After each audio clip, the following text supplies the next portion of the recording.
The parking lot of Riverside Medical Center was nearly empty at 11:47 p.m. when I saw her sitting on the concrete bench near the emergency entrance, her shoulders shaking in the dim fluorescent light. Dr. Patricia Hendricks, the same woman who had delivered over 3,000 babies, who had steady hands that never trembled during the most complicated procedures, who had been my mentor for the past 15 years, was falling apart right in front of me. Before we jump back in, tell us where you're tuning in from, and if this story touches you, make sure you're subscribed because tomorrow I've saved something extra special for you. I had just finished a brutal 18-hour shift in the trauma unit when I spotted her through the glass doors. Patricia wasn't supposed to be here tonight. She'd taken leave 3 weeks ago after what happened with the Morrison case, and hospital administration had made it clear she wasn't welcome back until the investigation was complete. The October wind cut through my scrubs as I pushed through the doors and approached her. "Patricia, what are you doing here?"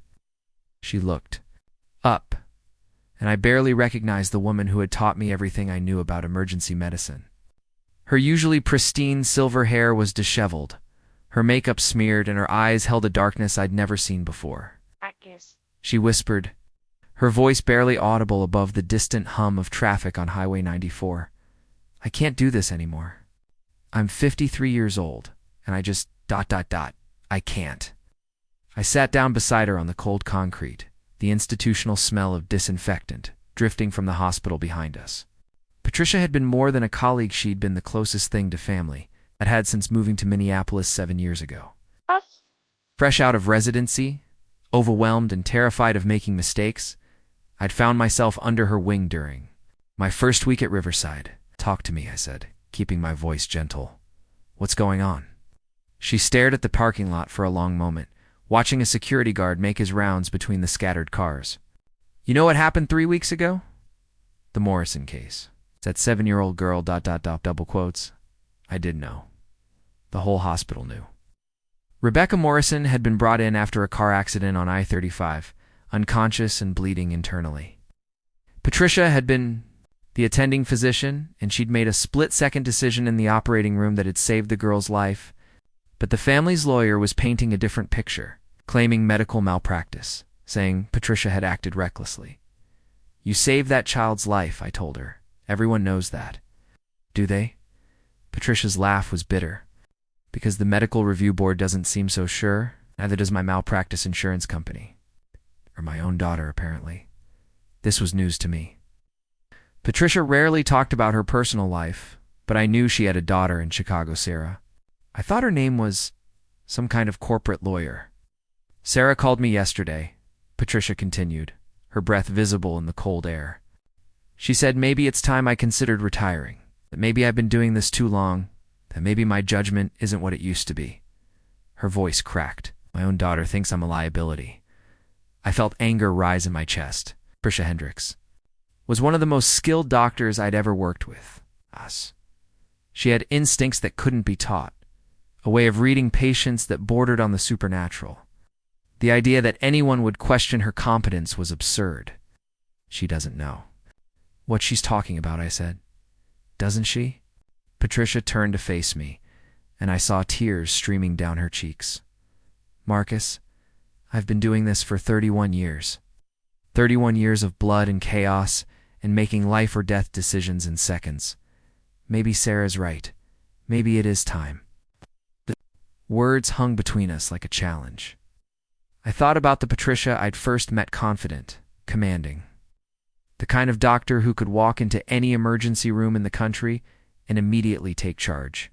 She'd delivered babies during hurricane evacuations, performed surgery in field hospitals, trained dozens of residents who were now saving lives across the Midwest.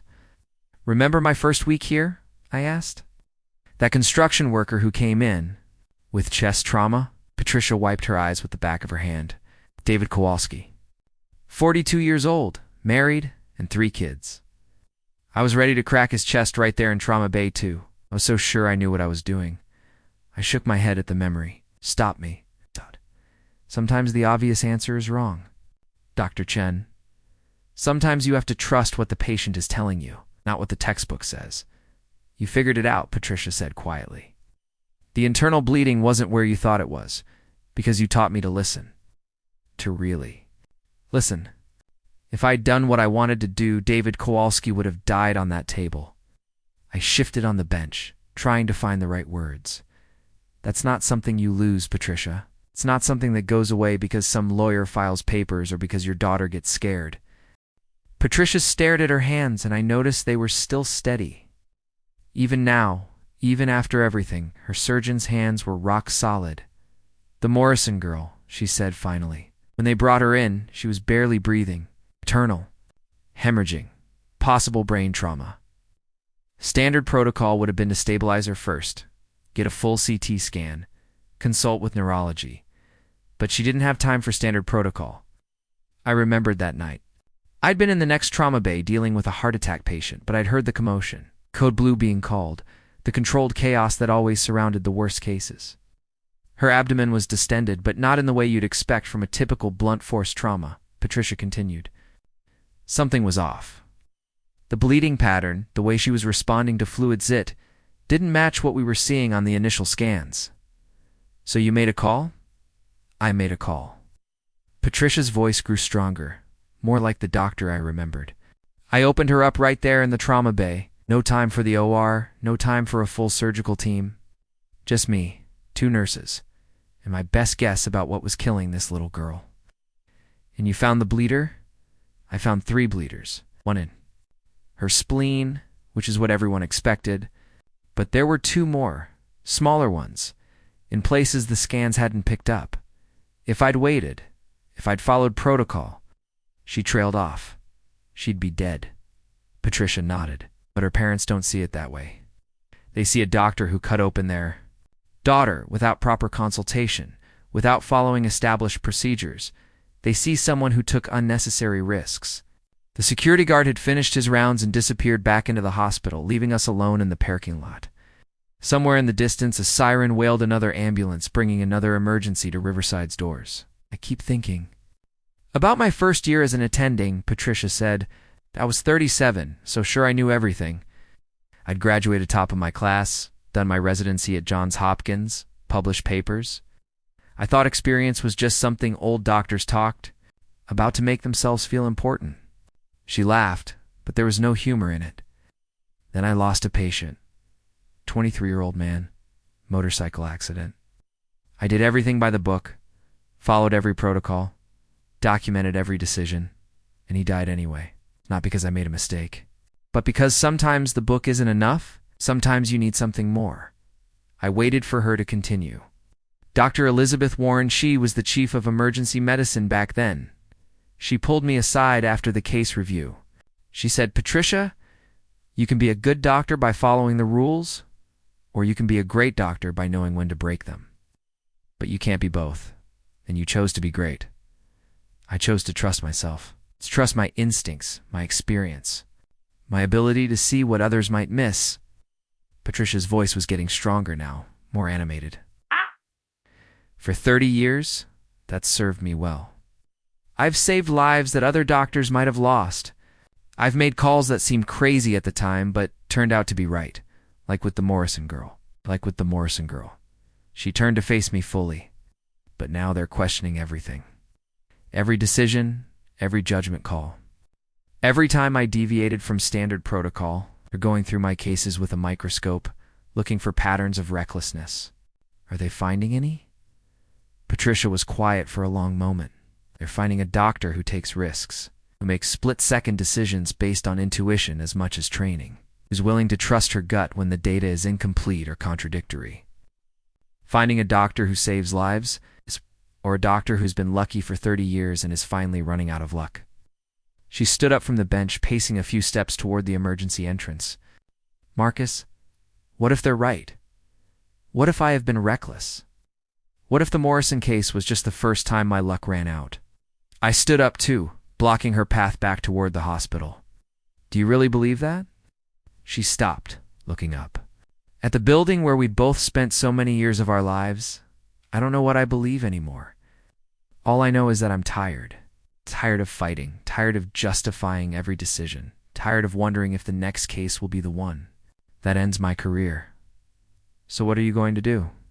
Preparing and narrating this story took us a lot of time, so if you are enjoying it, subscribe to our channel. It means a lot to us. Now back to the story. Patricia looked at me with those same eyes that had guided me through countless emergencies. That had seen things most people couldn't imagine, that had made impossible decisions in impossible circumstances. "I'm going to do what my daughter suggested," she said quietly. "I'm going to retire. Clean out my office, turn in my credentials, and find something else to do with whatever time I have left." The words hit me like a physical blow. Patricia Hendricks. Retiring wasn't just losing a colleague. It was losing a piece of what made Riverside Medical Center special. It was losing years of knowledge and experience that couldn't be replaced. When, managed to ask, "Oh, I've already started the paperwork. 2 weeks, maybe 3, and I'll be done." She looked back at the hospital one more time. 31 years, and it all comes down to paperwork. We stood there in silence, both of us looking at the building that had been our second home for so long. I thought about all the lives Patricia had saved, all the residents she'd trained, all the impossible situations she'd navigated with grace and skill, but I also thought about what she'd said about being tired, about questioning herself, about wondering if her luck had finally run out. And for the first time since I'd known her, I wondered if maybe, just maybe, she was right. 3 days later, I found myself standing outside Patricia's house in the Kenwood neighborhood, holding a cardboard box that contained what remained of her office. The administration had moved quickly once her retirement paperwork was filed, almost too quickly, as if they were eager to distance themselves from the controversy surrounding the Morrison case. The house was a modest Tudor style home with ivy creeping up the brick walls. I'd never been here before. Patricia had always kept her personal life separate from work, but when she didn't answer my calls or texts, I'd gotten her address from HR and decided to check on her myself. She answered the door in sweatpants and an old Northwestern University t-shirt, looking like she hadn't slept in days. Her usually immaculate appearance was replaced by something I'd never seen before: vulnerability. "Marcus, what are you doing here? You left this behind?" I held up the box. "Your medical journals, the photo from your graduation, that coffee mug with the crack in it that you refused to throw away." She stared at the box for a moment, then stepped aside to let me in. Oh. The house was tidy, but felt hollow somehow, as if she was already preparing to leave it behind too. "Coffee?" she asked, leading me toward the kitchen. "Sure." The kitchen overlooked a small garden where late-season roses still bloomed despite the October chill. Patricia moved with the same efficiency she'd always shown in the hospital, but there was something mechanical about it now, as if she was going through the motions of normal life without really engaging with it. "How are you handling retirement?" I asked, accepting the steaming mug she offered. "It's been 4 days, Marcus. I'm hardly retired yet." She sat across from me at a small wooden table. "Right. Besides, it's not like I had much choice in the matter." "Had a choice? You chose to leave, rather than fight." Her eyes flashed with something that looked like her old fire. "Fight what, exactly? A legal system that rewards lawyers for destroying reputations?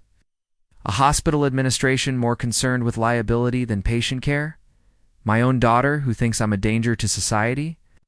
Fight for what you believe in. Fight for the right to practice medicine the way you know it should be practiced." Patricia laughed, but it was bitter. "You sound like me 15 years ago. All righteous indignation and noble principles. You know what I've learned? Sometimes fighting just makes everything worse." I set down my coffee cup, studying her face. This wasn't the Patricia Hendricks I knew, the woman who had once performed emergency surgery during a hospital power outage, using only flashlights and sheer determination. "Tell me about Sarah," I said. Patricia's expression shifted, becoming guarded. "What about her? You said she thinks you should retire, but what does she really think? Not as your daughter giving advice, but as a person who knows you better than anyone else." For a long moment, Patricia didn't answer. She got up and walked to the window, looking out at her garden. "Sarah was 8 years old when her father left," she said finally. "I was in my second year as an attending, working 80-hour weeks, always on call. He said he felt like he was married to a ghost, that the hospital was more important to me than my family. I waited, sensing there was more. He wasn't wrong. Medicine was my life, my identity, my purpose. Everything else, motherhood, normal relationships, felt secondary. She turned back to face me. Sarah grew up essentially raised by nannies and babysitters while I saved other people's children. That doesn't make you a bad person, Patricia. It makes you dedicated, does it? Or does it make me selfish? She returned to the table but didn't sit down. Sarah called me 3 days ago, not to check on how I was handling retirement, but to tell me she's proud of me for finally putting family first. The words hung in the air between us. I thought about my own relationship with Patricia, how she'd been more of a parent to me professionally than many people had been personally. But I also thought about the sacrifices that kind of dedication required. Do you regret it? I asked. The choices you made? Patricia was quiet for so long I wondered if she'd heard the question. Finally, she said, I regret that Sarah had to grow up feeling like she came second to my patients. I regret that I missed school plays and birthday parties and parent-teacher conferences because someone needed surgery. I regret that my marriage fell apart because I couldn't figure out how to balance being a doctor with being a wife. But do you regret becoming a doctor? That's a different question entirely. She sat back down, wrapping her hands around her coffee mug. Being a doctor isn't just what I do, Marcus. It's who I am. It's how I think, how I see the world, how I define my value as a human being. Take that away and I'm not sure what's left. I understood that feeling more than I wanted to admit. Medicine had a way of consuming your identity, of making everything else feel trivial by comparison. The rush of saving a life, the satisfaction of solving a complex diagnosis, the knowledge that your skills and decisions literally meant the difference between life and death. It was addictive in a way that few people could understand. So what happens now? I asked. Now I figure out how to be Patricia Hendricks without the MD after my name. She managed a weak smile. Any suggestions? Before I could answer, her phone rang. She glanced at the screen and frowned. It's the hospital, she said. Probably HR with more paperwork. She answered, and I watched her expression change from resigned to alert to something approaching alarm. When did this happen? She asked, her voice taking on the crisp, professional tone I recognized from countless emergency situations. Many casualties? You're sure about the blood type compatibility? She was quiet for a moment, listening, and I could see her mind working, calculating, analyzing, preparing for action, even though she was no longer officially part of the team. I understand, she said finally. Thank you for letting me know. She hung up and stared at the phone for a moment. What was it? Multi-car accident on I-94, 7 casualties, all critical. They're dealing with a massive blood shortage. The regional blood bank had a contamination issue yesterday, and they're down to emergency reserves. She looked up at me. They've got 3 patients with AB-negative blood who need immediate transfusions, and they only have enough units for one of them. I felt my own adrenaline spike. AB-negative was the universal plasma donor, but one of the rarest blood types for receiving transfusions. Finding compatible blood quickly was often the difference between life and death in trauma cases. Are they calling in additional resources? They're trying. But the nearest blood bank with AM-negative units is in Des Moines. 4-hour drive minimum, assuming they can even spare the units. Patricia stood up, pacing to the window again. 3 patients. Marcus. 3 people who are going to die because of a clerical error at a blood bank? I watched her carefully. The resignation and defeat from moments before were gone, replaced by the focused energy I remembered from countless crisis situations. There's nothing you can do about it, I said gently. You're not on staff anymore, I know that. But her voice lacked conviction. It's just ... AB-negative is so rare. It's less than 1% of the population. The chances of having 3 critical patients with that blood type in the same incident. She trailed off, and I could see her mind working through possibilities, protocols, solutions. Even retired, even facing a malpractice lawsuit, even questioning everything about her career, she couldn't turn off the part of her that was a doctor. They'll figure it out, I said. Dr. Patterson is running the trauma unit now. He's good. He is good, Patricia agreed. But he's also by the book. We'll follow protocol, contact the regional blood centers, maybe try to get a helicopter from Rochester. All the right steps, but ... double quotes, but not fast enough? Probably not. She sat back down, but I could see the tension in her shoulders. You know what the ironic thing is? I'm a B negative, universal plasma donor. If I were still on staff, I could donate immediately, help buy them time while they arrange for additional units. The words hit me like a revelation. You could still donate. Retired or not, your blood type doesn't change. Patricia shook her head. Hospital policy. All blood donations have to go through the official blood bank system. And with the contamination issue, they're not accepting walk-in donations. Besides, even if they were, I'm involved in an active malpractice case. The administration would never approve it. I thought about the 3 patients lying in trauma bays at Riverside. Their lives hanging in the balance while bureaucrats worried about liability and protocols. It was everything wrong with modern medicine distilled into one impossible situation. What if you weren't donating as a staff member? I asked. What if you were just a concerned citizen who happened to have the right blood type? Patricia looked at me sharply. What are you suggesting? I'm suggesting that sometimes the right thing to do isn't the official thing to do. I'm suggesting that maybe this is one of those times when you have to trust your instincts over the rule book. Moment she didn't respond. Then, slowly, a smile spread across her face, the first genuine smile I'd seen from her in weeks. You know what you're asking me to do, don't you? She said. You're asking me to walk back into that hospital, past the administration that just forced me into retirement, past the colleagues who are probably gossiping about my malpractice case, and volunteer to help in a situation where I have no official authority. I'm asking you to be the doctor I've always known you to be. Patricia stood up, and for the first time since that night in the parking lot, she looked like herself again. Get your car keys, Marcus. We're going to the hospital. You don't think I'm doing this alone, do you? She was already heading toward the stairs. Give me 2 minutes to change into something more appropriate for saving lives. As I listened to her footsteps on the stairs above, I realized that something had shifted. The defeated woman who had been ready to walk away from medicine was gone, replaced by the Patricia Hendricks I'd always known, the one who would risk everything to save a life, who would ignore protocols and procedures when patients were dying, who understood that sometimes being a great doctor meant being willing to break the rules.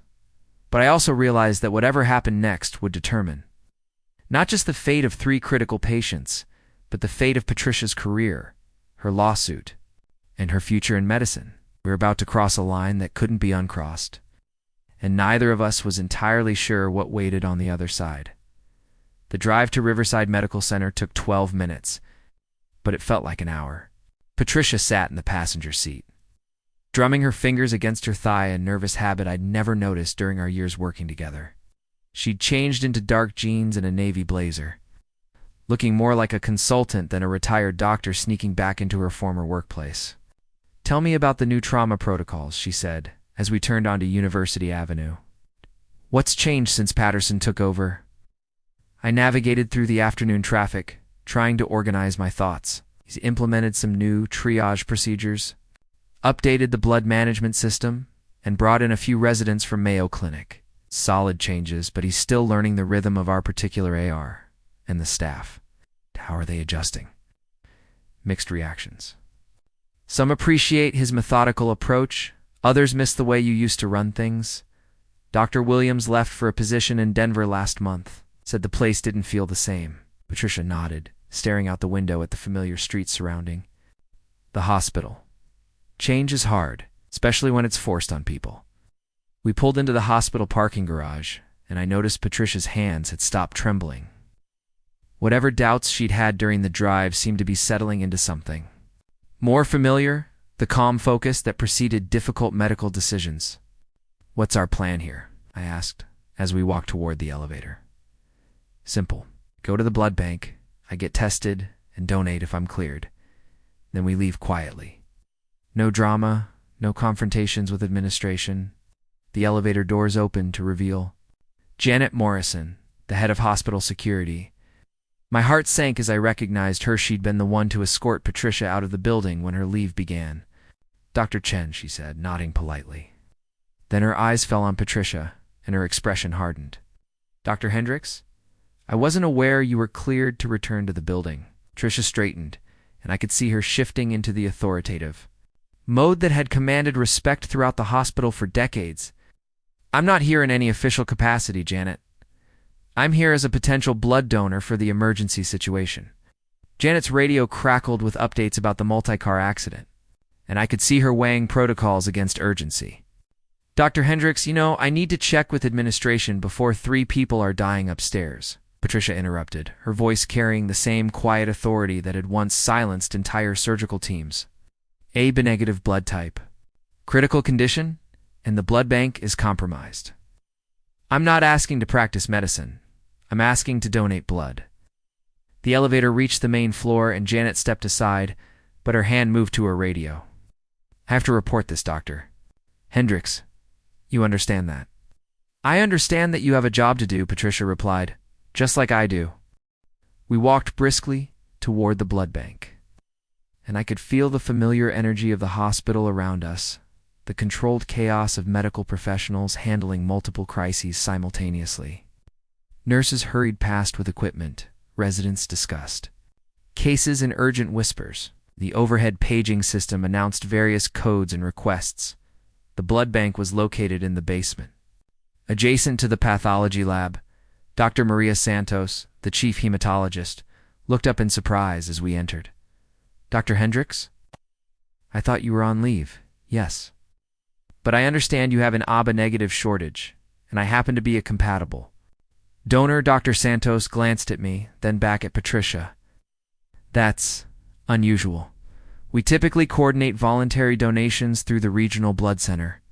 And given your current status, my current status doesn't change my blood type," Patricia said firmly. "How long before you can have me tested and ready to donate?" 20 minutes for the full screening panel, assuming everything checks out."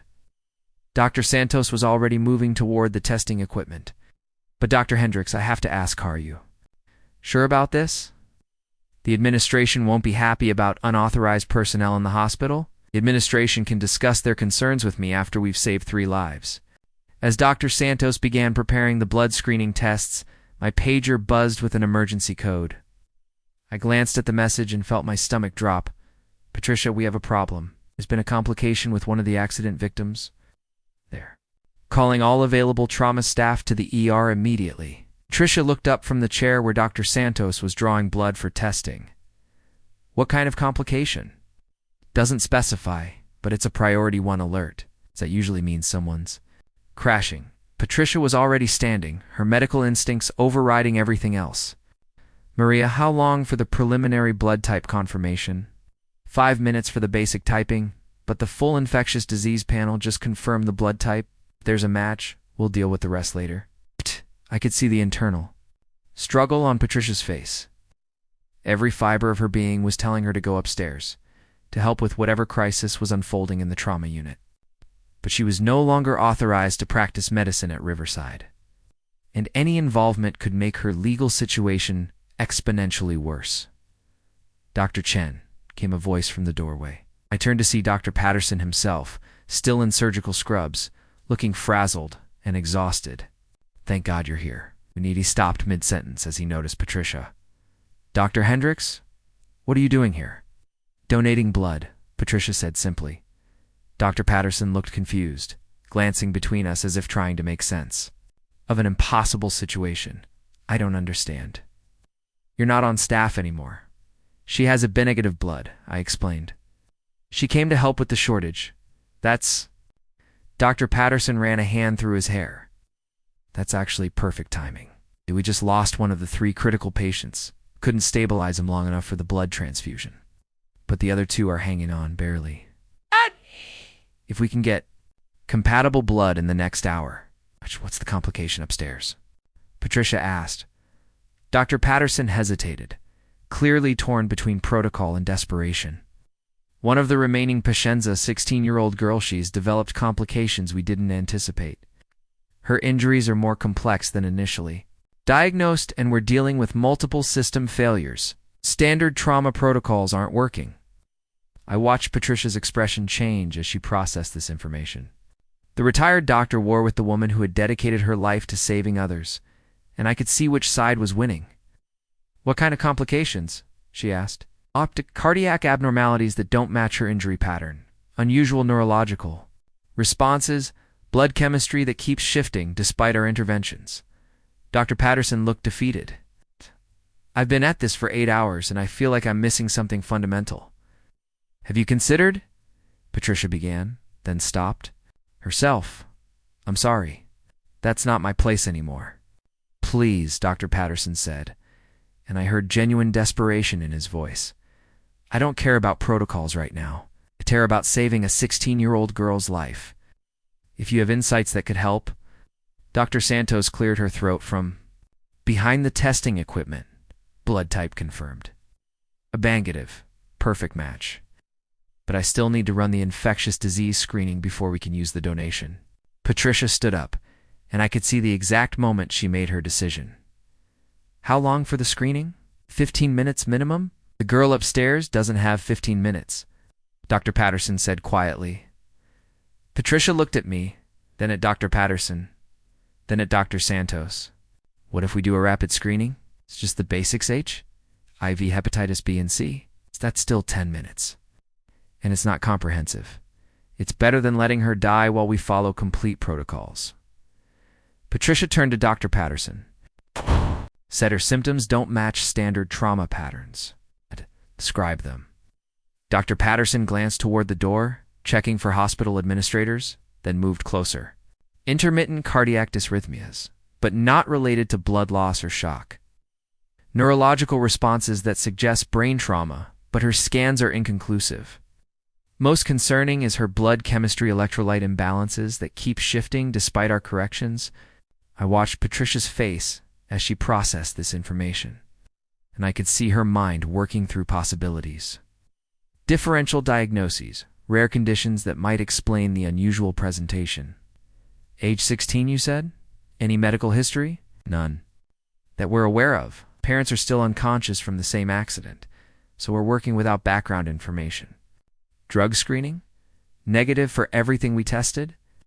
Patricia was quiet for a moment, then asked, "Have you checked for genetic metabolic disorders?" Dr. Patterson looked puzzled. "That's not standard protocol for trauma cases. It wouldn't be. But if she has an undiagnosed metabolic condition, something like glycogen storage disease or a rare enzyme deficiency trauma, could trigger a metabolic crisis that mimics other conditions. How would we test for that? Specialized blood work that takes hours to process, which we don't have." Patricia paused, thinking. "But there are clinical signs you can look for. Treatment approaches that could stabilize her while we figure out the underlying issue." Dr. Santos looked up from her equipment. "Basic screening complete. The blood is clean for immediate use, though I'd recommend the full panel for documentation." Patricia nodded, then turned back to Dr. Patterson. "I can donate blood, and I can share my thoughts about the girl's condition. But I cannot practice medicine in this hospital. I cannot examine patients, write orders, or make treatment decisions." "I understand," Dr. Patterson said quickly. "You'd be consulting unofficially, sharing insights based on your experience. And if something goes wrong, my suggestions lead to complications, or if the administration discovers I was involved in treatment decisions," Dr. Patterson met her eyes. "Then I take full responsibility.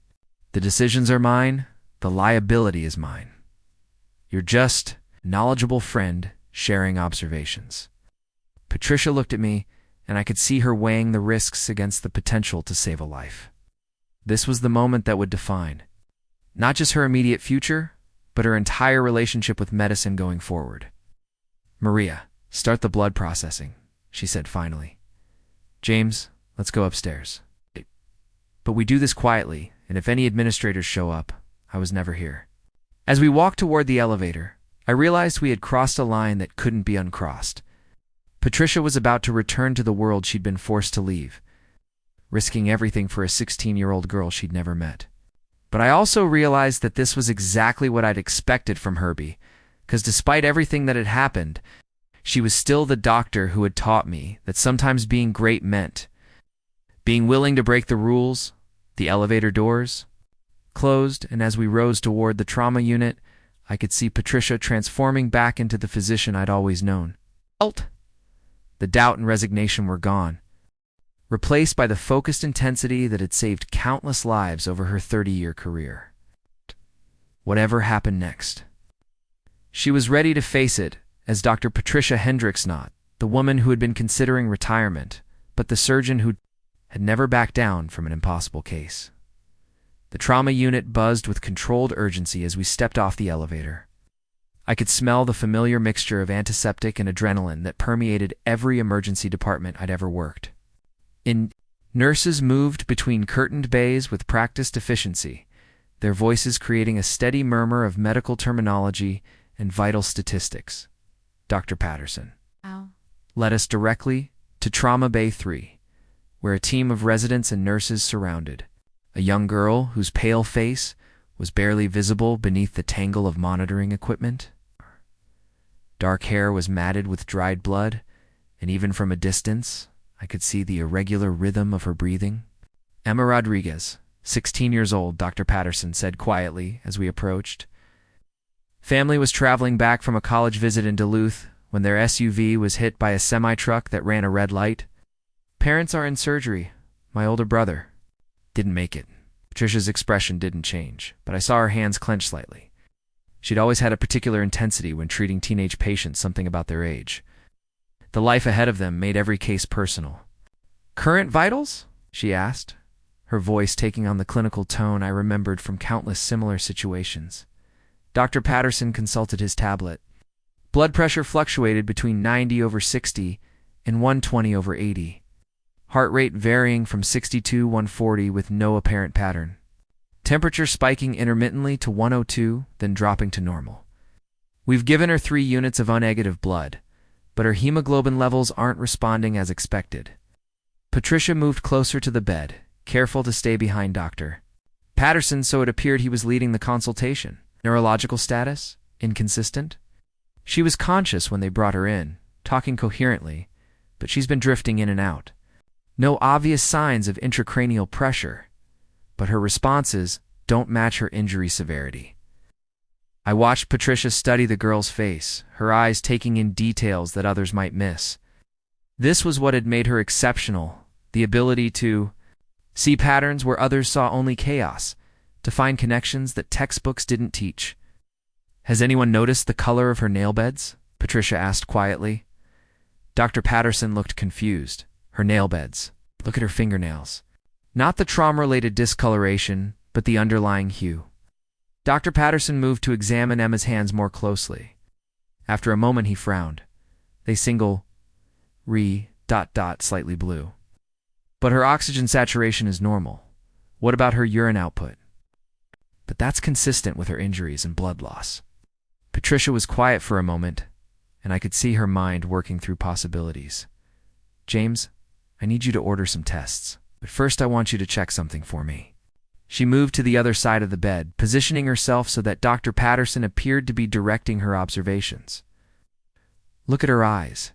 Not for pupil response. Look at the color of her sclera." Dr. Patterson lifted Emma's eyelids gently, examining the whites of her eyes. There's a yellowish tint.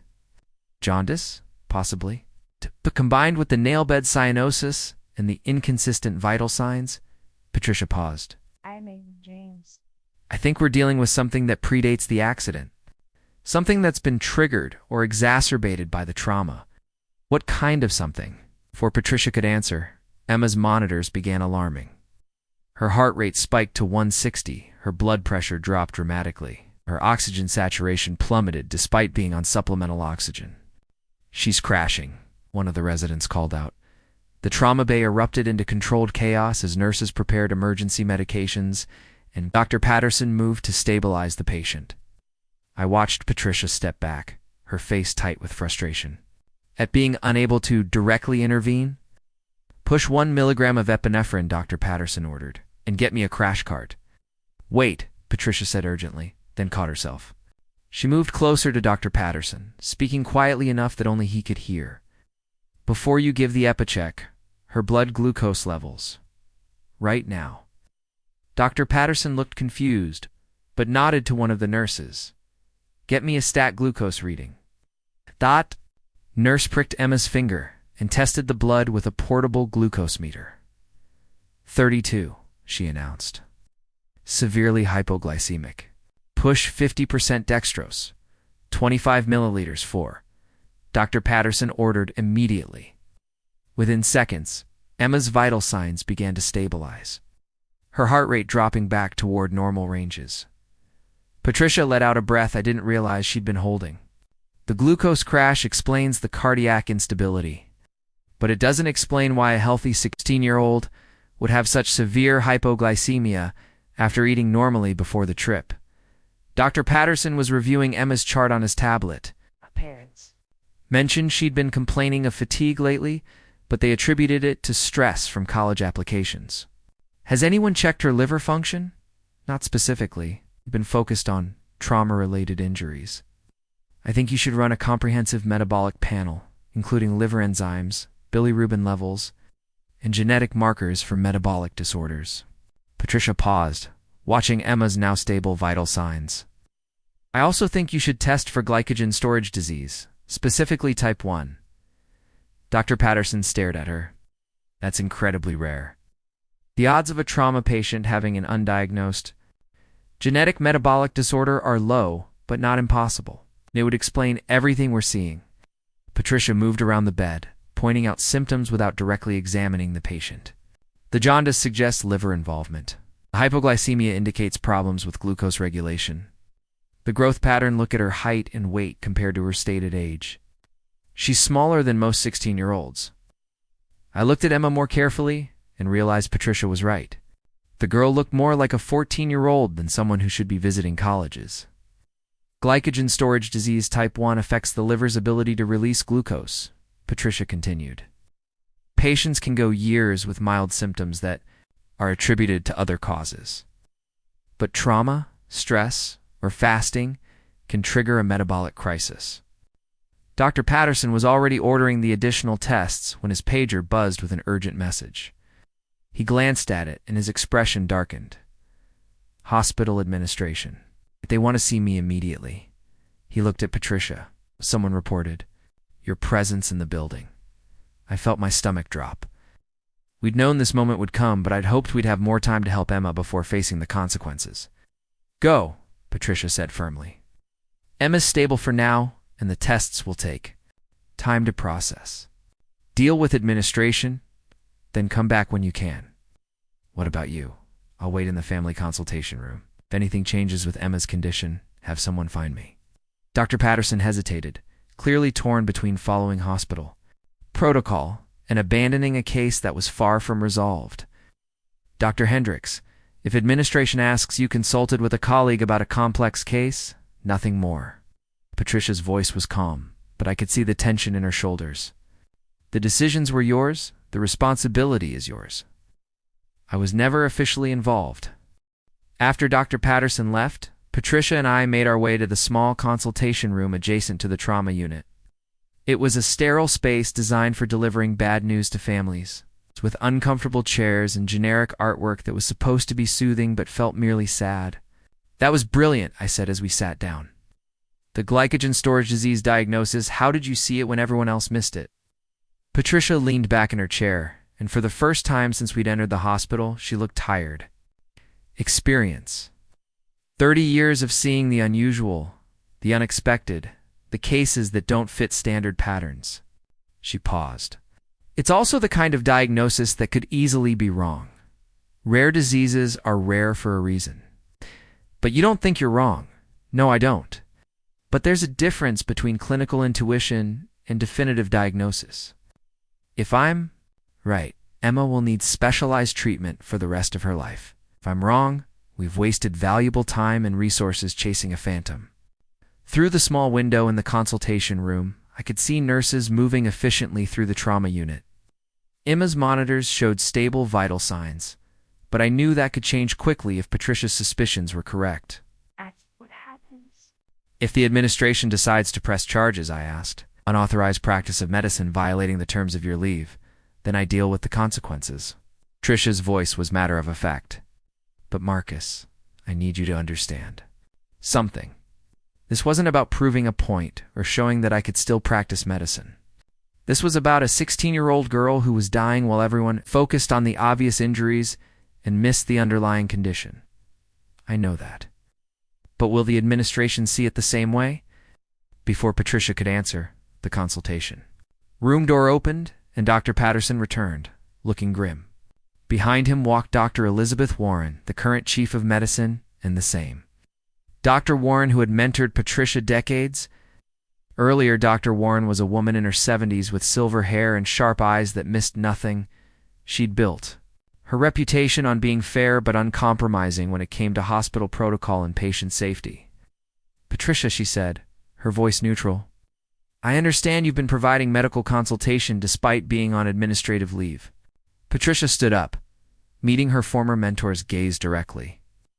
I've been sharing observations about a complex case at Dr. Patterson's request. No direct patient contact, no official medical orders, sharing observations that led to a diagnosis that none of our current staff had considered, Dr. Warren said. Dr. Patterson tells me you suspected glycogen storage disease based on symptoms that could easily be attributed to trauma. The preliminary lab results support the hypothesis, Dr. Patterson interjected. Liver enzymes are elevated bilirubin. Levels are abnormal, and the genetic markers we can test for quickly are positive. We're waiting on the definitive metabolic testing, but everything points to an undiagnosed metabolic disorder. Dr. Warren studied Patricia for a long moment. He realized that your involvement in this case complicates your legal situation significantly. The malpractice attorneys will argue that you're practicing medicine while under investigation, potentially endangering patients. They can argue whatever they want, Patricia replied. A 16-year-old girl is alive because someone recognized symptoms that don't fit standard trauma protocols. If that complicates my legal situation, so be it. And if your diagnosis is wrong, if we're treating her for a condition she doesn't have while missing something else? It was the same question I'd been wondering about, but Patricia didn't hesitate. Then we adjust our treatment based on new information. That's how medicine works, Elizabeth. We make our best decisions with the information available, and we adapt when we learn more. Dr. Warren nodded slowly. Dr. Patterson, what's Emma's current status? Stable. Blood glucose levels are normal, with dextrose supplementation. The AB-negative blood Dr. Hendricks donated is being prepared for transfusion if needed.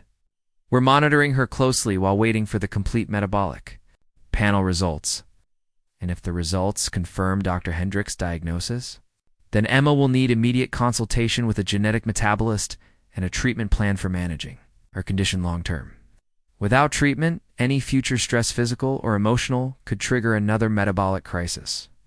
Dr. Warren was quiet for a moment, and I could see her weighing the medical success against the administrative nightmare that Patricia's involvement had created. Patricia, she said finally, you saved a girl's life today. But you also violated hospital policy, ignored the terms of your administrative leave, and potentially compromised your legal defense. She paused.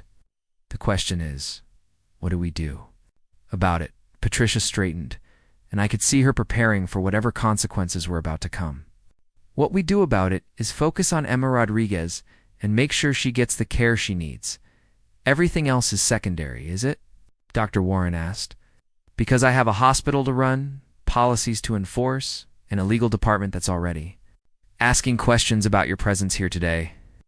The room fell silent, and I realized we were at a crossroads that would determine not just Patricia's future, the kind of hospital Riverside Medical Center would be going forward. Would it be a place where experienced doctors could use their judgment to save lives?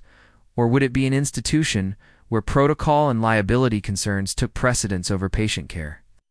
Emma Rodriguez was stable for now, but her long-term prognosis would depend on decisions made in the next few hours. And Patricia's career along with her identity as a physician hung in the balance of whatever Dr. Warren decided to do next. Dr. Warren's pager buzzed, breaking the tense silence in the consultation room.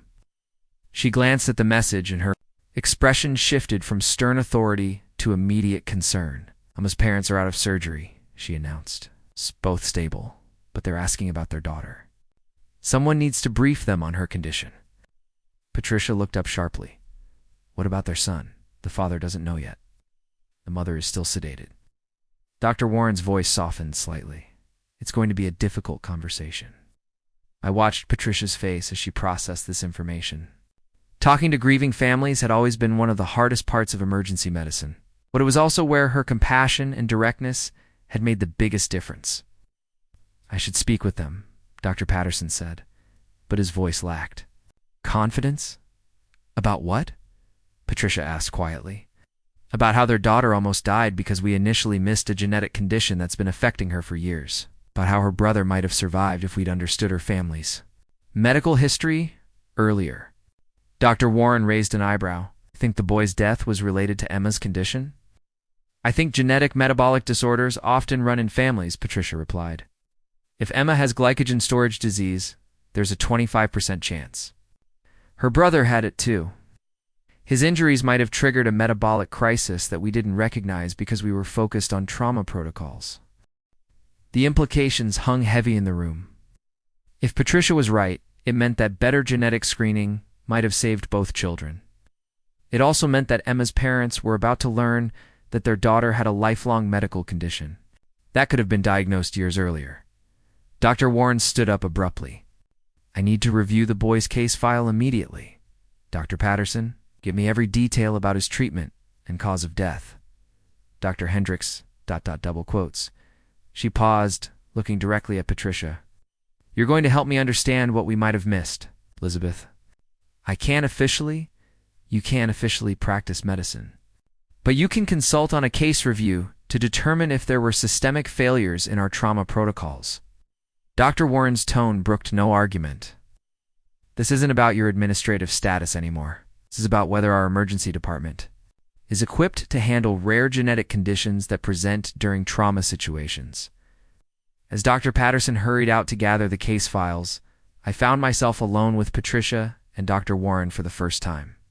The dynamic between the two women was complex, mentor and student, but also colleagues who had navigated the male-dominated world of emergency medicine together for decades. You know, this complicates everything, Dr. Warren said, once Dr. Patterson was gone. I know, Patricia replied. But Elizabeth, if I'm right about this, if both children had undiagnosed metabolic disorders, then this isn't about my career anymore. This is about identifying a gap in our diagnostic protocols that could affect other patients. Dr. Warren moved to the window, overlooking the trauma unit, where Emma Rodriguez continued to rest under careful monitoring. How many cases do you think we've missed over the years? Patients who died or suffered complications because we were treating symptoms instead of underlying genetic conditions? It was a sobering question. Emergency medicine focused on immediate life-threatening issues. But rare genetic disorders could masquerade as common conditions leading to misdiagnoses. That had fatal consequences. More than we'd like to admit, Patricia said quietly. But that's not necessarily a failure of our protocols. Genetic metabolic disorders are rare, and the symptoms often mimic more common conditions. We make decisions based on the most likely diagnoses because that's what saves the most lives. But what if we could do better? Before Patricia could answer, Dr. Patterson returned with a thick file and a grim expression. I've reviewed Michael Rodriguez's case. 17 years old, initially conscious and coherent when brought in, but developed sudden cardiac arrest approximately 40 minutes after arrival. We attributed it to internal bleeding and performed emergency surgery, but couldn't locate a significant source of hemorrhage. Patricia took the file, scanning through the medical notes with practiced efficiency. Blood glucose levels at admission, normal. But Dr. Patterson checked his notes. We didn't recheck them after his condition deteriorated. Liver function. Tests not performed. We were focused on identifying and stopping internal bleeding. Patricia continued reading, and I could see her mind working through the timeline of Michael's treatment. What was his exact cause of death? Cardiac arrest? Secondary to massive internal hemorrhage. But the surgical team noted that the amount of bleeding they found didn't fully explain the severity of his condition. The room fell silent as the implications became clear. Michael Rodriguez might have died from a metabolic crisis triggered by the stress of his injuries not from the injuries themselves. If the medical team had recognized the possibility of a genetic disorder and tested his blood glucose levels during his deterioration, he might have been saved with simple dextrose administration. This is exactly the kind of case that will destroy us in court, Dr. Warren said bluntly. A 17-year-old boy who died because we missed a treatable condition. Only if we knew to look for it, Patricia replied. Genetic metabolic disorders aren't part of standard trauma protocols because they're incredibly rare. We can't test every patient for every possible genetic condition, but we can develop better screening protocols for cases that don't follow typical patterns, Dr. Warren said. Cases where the patient's condition deteriorates in unexpected ways. I realized we were witnessing the birth of what could become a significant change in how Riverside Medical Center approached emergency medicine.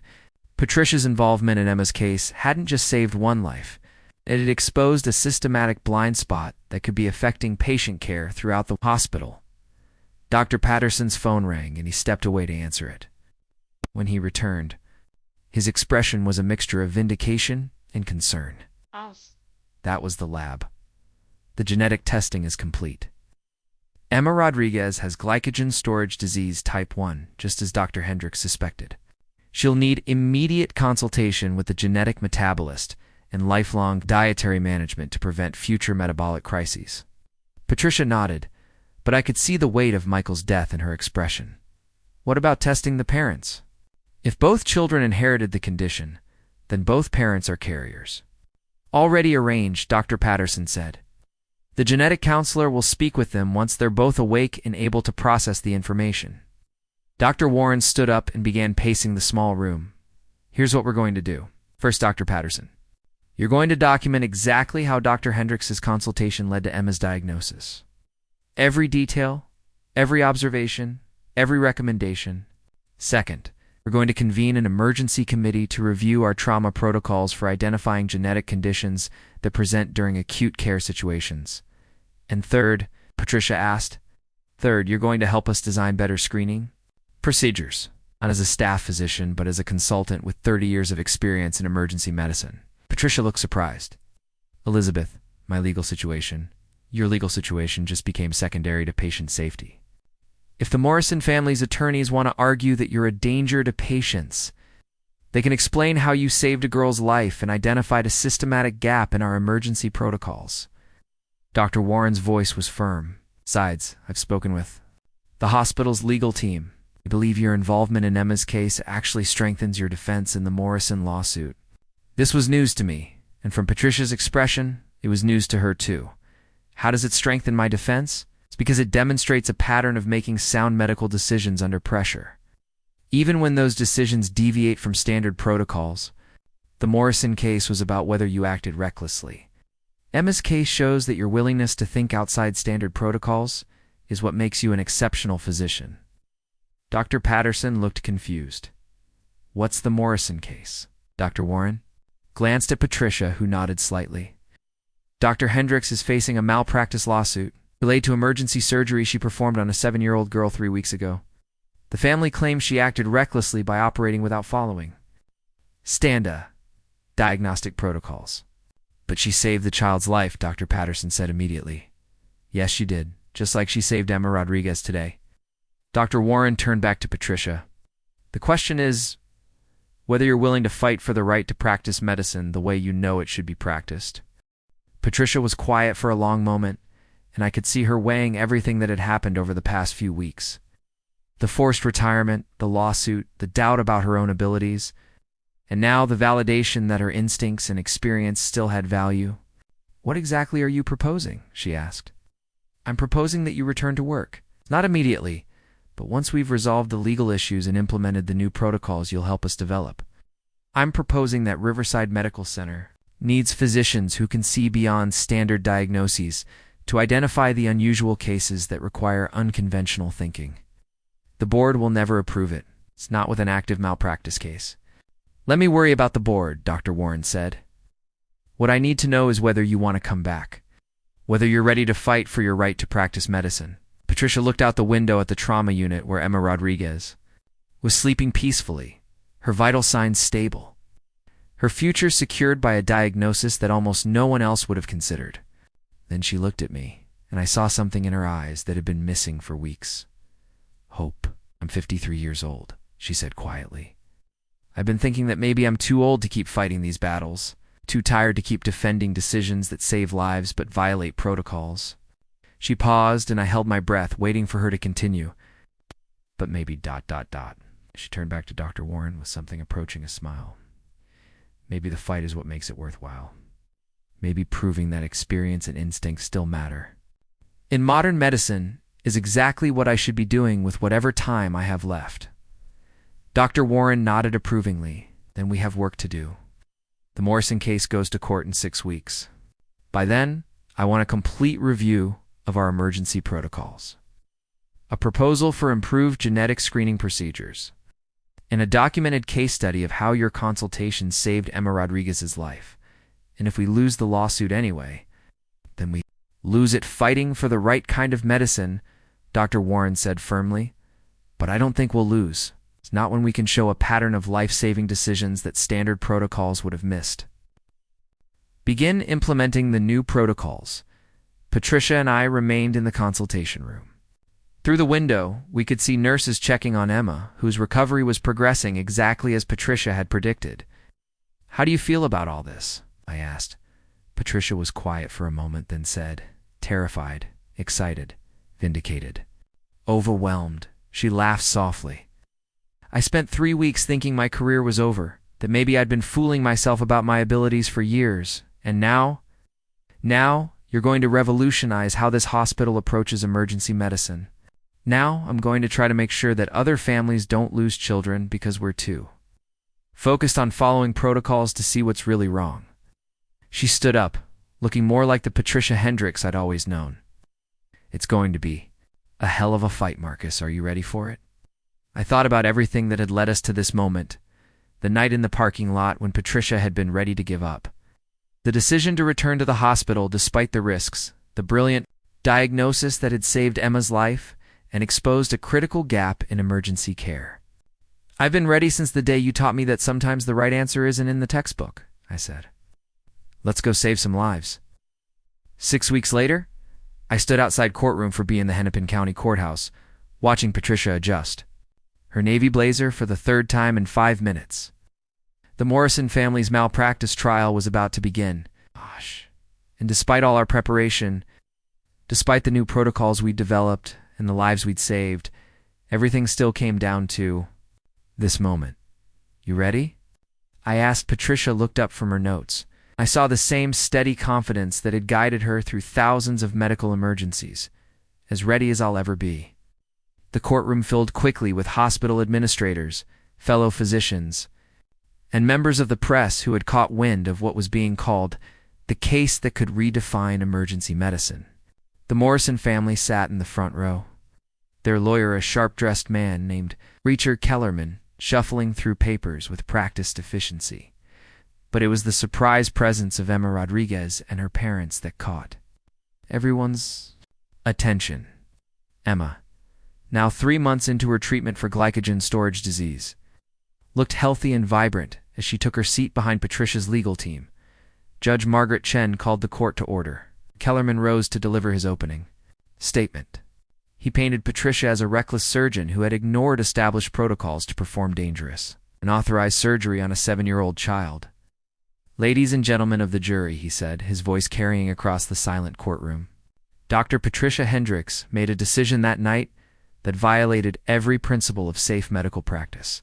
She cut open Rebecca Morrison without proper consultation, without following established procedures, without considering the risks to a child whose life was already hanging in the balance. He continued for 20 minutes, methodically building a case that Patricia's quick decision-making was actually a dangerous impulsiveness that had endangered Rebecca's life rather than saved it. Then Patricia's attorney, Diana Walsh, stood to respond. She was a woman in her 40s who specialized in medical malpractice defense, and she had spent weeks preparing for this moment. What Mr. Kellerman describes as recklessness, she began, I call life-saving expertise. Dr. Hendricks didn't ignore protocols. She recognized that sometimes protocols aren't enough. Sometimes it takes 30 years of experience and the courage to trust your instincts to see what others miss. Walsh walked to the jury box, making eye contact with each member. You're going to hear about another case, a recent case, where Dr. Hendricks' willingness to think beyond standard procedures saved another young life, where her experience allowed her to diagnose a rare genetic condition that no one else had considered, where her decision to act quickly meant the difference between life and death.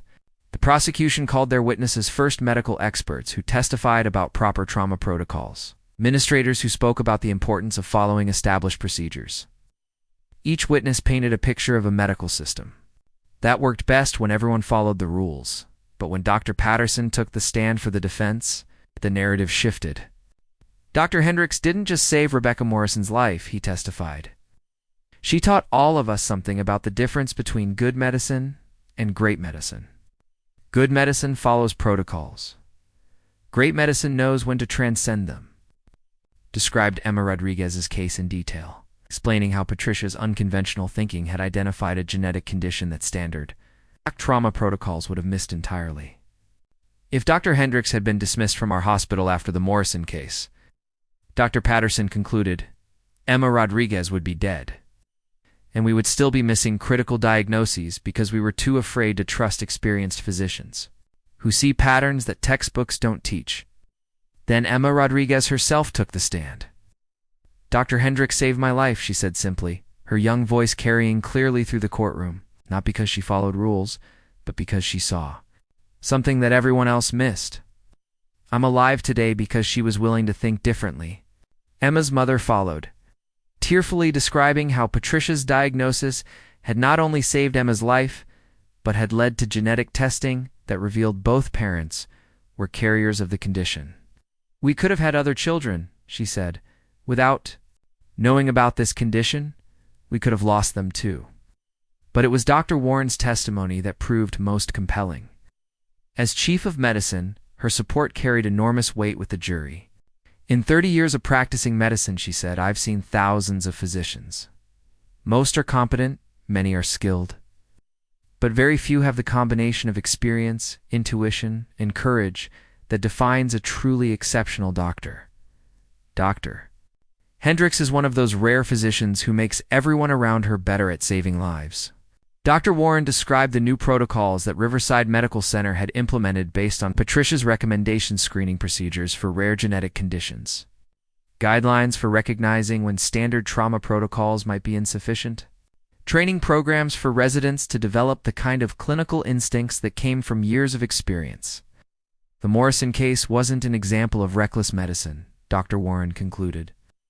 It was an example of the kind of thinking that advances medical practice and saves lives that might otherwise be lost.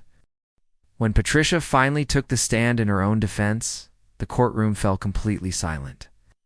She spoke quietly but clearly about the night Rebecca Morrison was brought to the emergency room, about the split-second decision to operate immediately.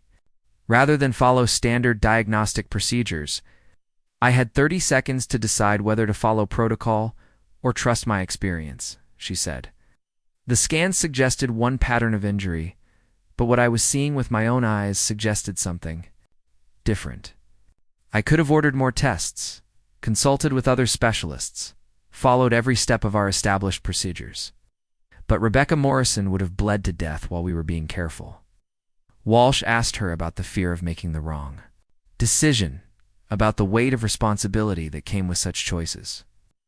Every emergency physician faces that fear, Patricia replied. The fear that the next decision will be wrong, that trusting your instincts will lead to tragedy. But I've learned that the greater tragedy is not trusting yourself when you know something others might miss. The prosecution's cross-examination was aggressive, focusing on the risks Patricia had taken, the protocols she had bypassed, the potential for catastrophic complications.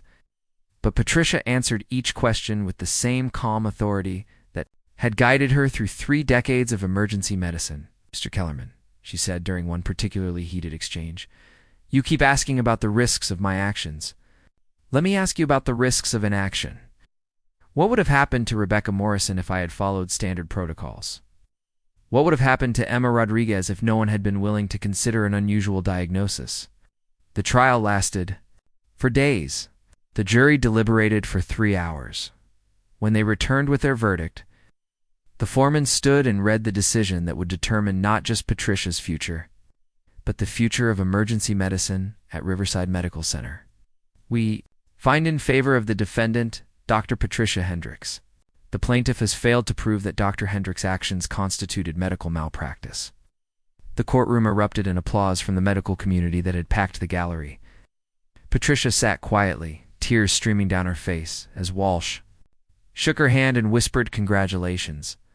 But it was what happened next that truly mattered. Judge Chen addressed the courtroom before dismissing the case. This trial has raised important questions about the balance between medical protocols and physician judgment.